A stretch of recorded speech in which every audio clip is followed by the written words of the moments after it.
Hello friends, good morning সবাইকে। আজ আমি সকাল সকাল উঠেই ব্লগ করা শুরু করে দিয়েছি। তো সকালে উঠেই আগে স্নান করে নিয়েছি, স্নান করে আমি গোপুসোনাকেও স্নান করিয়ে নিয়েছি। তারপরে আমি সবগুলো ঠাকুরকে পুজোও দিয়ে নিয়েছি। তারপরেই দেখি একজন লোক অনেকগুলো ব্ল্যাঙ্কেট নিয়ে এসেছে বিক্রি করতে। তো সেখান থেকেই বাবা তিনটে ব্ল্যাঙ্কেট কিনে নিয়েছে।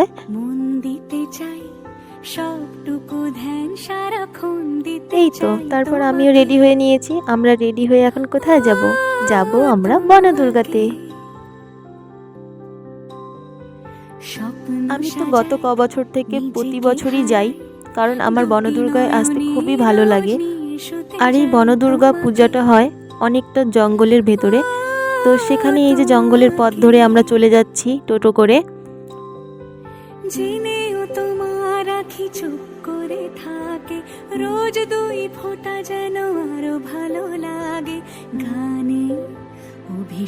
প্রতি বছর পৌষ মাসের পূর্ণিমা তিথিতে এই পুজোটি হয়।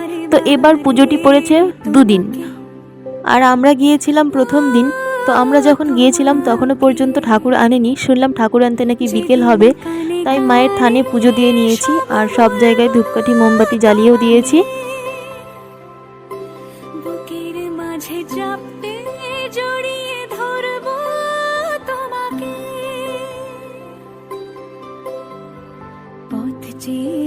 দেরি করো না যতই, আর ভোলা যাবে না জীবনে কখনোই তোমাকে।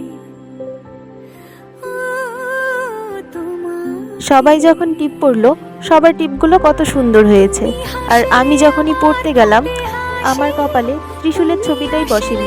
কেমনটা লাগে?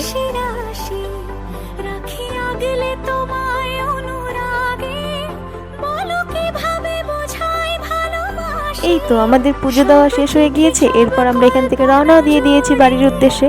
তো এখান থেকে সোজা বাড়ি যাব না, আগে মেলাতে যাব, মেলা ঘুরবো, তারপরে আমরা বাড়ি যাব।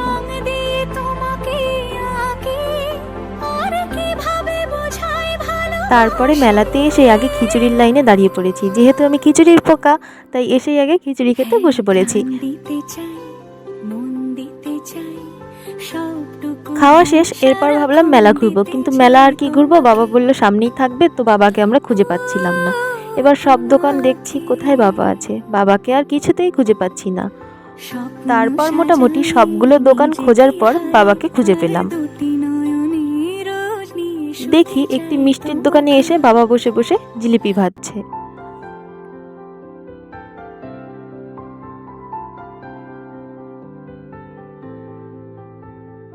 এই তো আমাদের ঘোরাঘুরি শেষ।